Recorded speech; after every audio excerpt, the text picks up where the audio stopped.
ముందుగా వేదిక టీవీ ప్రేక్షకులకు స్వాగతం. వేదిక టీవీ చేపడుతున్న సర్వే ఏదైతే ఉందో ఇది కేవలం ప్రజల అభిప్రాయాలు మాత్రమే. వేదిక టీవీ అభిప్రాయం కాదు. నిజాన్ని నిర్భయంగా ప్రజలతో మాట్లాడి చర్చించడానికి వేదిక టీవీ ఎల్లప్పుడూ కృషి చేస్తుంది. ఇందులో భాగంగా ఈరోజు సూర్యాపేట జిల్లాకు రావడం జరిగింది. మరి ఈ సూర్యాపేటలో ఉన్నటువంటి కొత్త బస్ స్టాండ్కి చాలా గ్రామాల నుంచి ప్రజలు నేరేడుచెర్ల, మిర్యాలగూడ, కోదాడ, ఖమ్మం, తుంగతుర్తి, తొర్రూరు, హన్మకొండ, మహబూబాబాద్ నుంచి ప్రజలు ఇక్కడికి రాకపోకలు సాగిస్తుంటారు.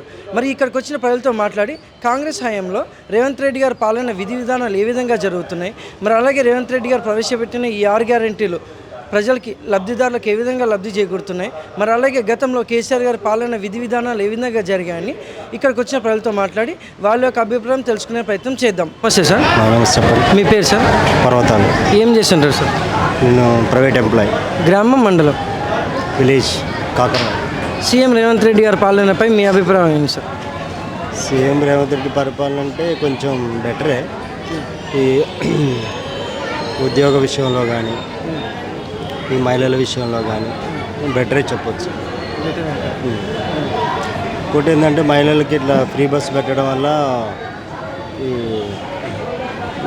అంటే మగవాళ్ళకి చాలా ఇబ్బంది అవుతుంది. అది మెయిన్ మైనస్ ఆడ.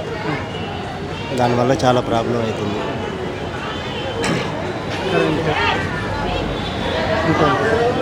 మరి గతంలో కేసీఆర్ గారి పాలనపై మీ అభిప్రాయం ఏంటి సార్? కేసీఆర్ ఆయన కూడా బాగానే చేసిండు. ప్లస్ రైతులకు కరెక్ట్గా టైంకి మనీ అందించిండు. ఈయన కొంచెం టైంకి అందియలేకపోతుంది. ఆర్థిక ఇబ్బందులు వస్తున్నాయి. ఇప్పుడు చెర్ల పరిస్థితి కూడా వాటర్ ఫెసిలిటీ బాగాలేవు చెరువులకు. దానివల్ల కూడా ప్రాబ్లం అవుతుంది రైతులకు.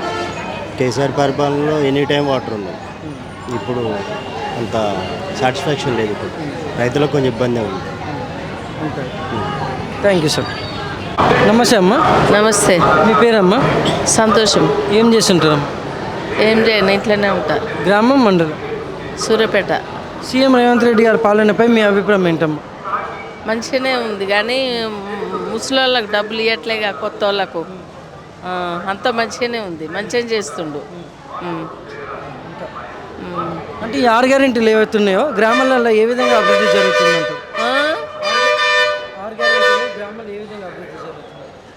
ఇక కొందరికి ఇల్లులు రాలేగా, ఇల్లులు వస్తాయని బియ్యం ఇస్తుండు, సన్న బియ్యం, బస్ కిరాయి లేదు. మంచిగానే ఉంది పరిపాలన.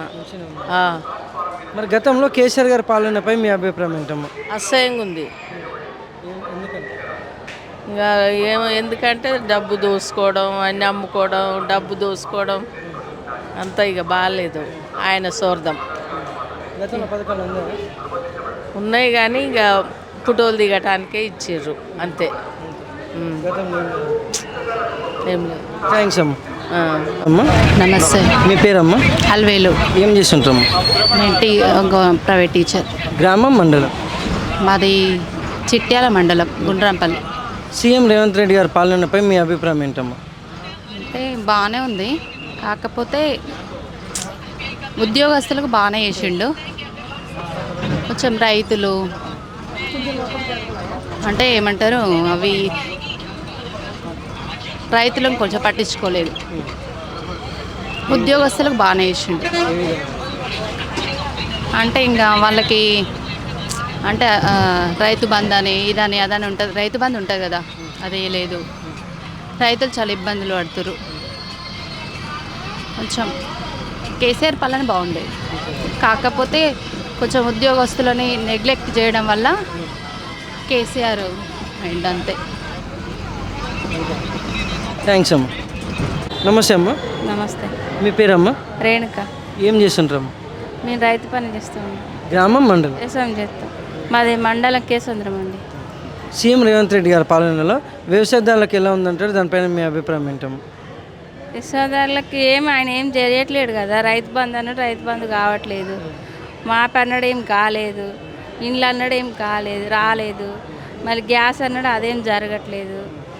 ఇంకా అంతే. కేసీఆర్ ఉన్నప్పుడే బాగుంది, పథకాలు అన్నీ బాగున్నాయి. ఇప్పుడు ఏం మంచిగా లేదు. రేవంత్ రెడ్డి వచ్చిన కానీ ఏం చేసిండు, ఏం చేయలేదు. అన్నీ చెప్పడమే కానీ చేసుడు ఏం లేదు. ఒక బస్సు ఒకటి ఫ్రీ పెట్టిండు అంతే. మరి గతంలో కేసీఆర్ గారి పాలనపై మీ అభిప్రాయం ఏంటమ్మా? మళ్ళీ కూడా కేసీఆర్ వస్తేనే ఈ ప్రపంచం బాగుపడుతుంది. మా రైతు బంధు కూడా బాగానే ఉండేది కేసీఆర్ ఉన్నప్పుడు. మాకు రైతు బంధు పడ్డది, మంచిగానే అన్నీ ఉన్నాయి. ఇప్పుడు రేవంత్ రెడ్డి వచ్చిన కంటే మాకేం మంచి జరగట్లేదు. రైతులు ఇబ్బంది పడుతారు. ఇక ఇంత ఓటేసుడే పొరపాటు. మా ఊర్లో అంతా గ్రామం అనుకుంటారు. ఇక మళ్ళీ రావద్దు రేవంత్ రెడ్డి అని అనుకుంటారు. థ్యాంక్స్ అమ్మ. నమస్తే సార్. నమస్తే అండి. మీ పేరు సార్? శ్రీనివాస్ రెడ్డి. ఏం చేస్తుంటారు? నేను మా ప్రైవేట్ ఎంప్లాయీ. గ్రామం మండలం ఎక్కడ సార్? గ్రామం నూతనకల్లు. మండలం నూతనకల్లే వస్తుంది. సీఎం రేవంత్ రెడ్డి గారి పాలనపై మీ అభిప్రాయం ఏంటి సార్? వ్యక్తిగత అభిప్రాయం అంటే ఏం లేదు, బాగానే ఉంటుంది. కాకపోతే పథకాలు హామీ హామీలు నెరవేర్చట్లేదు. ఆ హామీలు నెరవేరిస్తే బాగానే ఉంటుంది, మంచిగా ఉంటుంది అంతే. కొన్ని అవుతున్నాయి కదా, bus gas current. Bus waste అండి, బస్సు ఉపయోగపడలేదు కానీ అంత పెద్ద కరెక్ట్ కాదు కదా. అది అందరికి ఉపయోగపడదు. మహిళలు కూడా అలాగో బస్సులో చూడండి ఎట్లా కొట్లాడుకుంటారు. మగవాళ్ళకి ఇబ్బంది అవుతుంది, వాళ్ళకి అవుతుంది. అది కాదు, ఉచిత పథకాలు అసలు వద్దండి. కేసీఆర్ కానీ రేవంత్ రెడ్డి కానీ ఉచిత పథకాలు, రైతు బంధు, రైతు మొత్తం తీసేసి అవసరం వస్తే విద్య, వైద్యం, రోడ్లు ఇవి మాత్రం ఇవ్వాలి అంతే. ఇంకా మరి ఉచిత పథకాలు అసలు వద్దు, 100% వద్దు. రాష్ట్రం బాగుండాలి, తెలంగాణ రాష్ట్రం అందరు బాగుండాలంటే నిరుద్యోగులకు ఉద్యోగ వృత్తి అవి కల్పించేసి వాటిని మంచి డెవలప్ చేయండి, అంతవరకే. మరి గతంలో కేసీఆర్ గారి పాలనపై మీ అభిప్రాయం ఏంటి సార్? ఆయన పరిపాలన, ఎవరి పరిపాలన, ఆయన ఉచితాలు ఇచ్చి వీళ్ళు ఉచితాలు ఇచ్చి రేపు ఎవరు వచ్చినా సరే, బీజేపీ వచ్చినా టీఆర్ వచ్చినా ఉచిత పథకాలు తీసేయాలి. అది డెవలప్మెంటే కావాలి, అభివృద్ధి కావాలంటే. ఉద్యోగాలు, విద్య, వైద్యం అవి మంచిగా ఉండాలి స్టాండర్డ్గా. రైతులకు ధాన్యం రేటు పెంచడం అలాంటివి కావాలి, అమల్లోకి రావాలి అంతే, అంతమించి.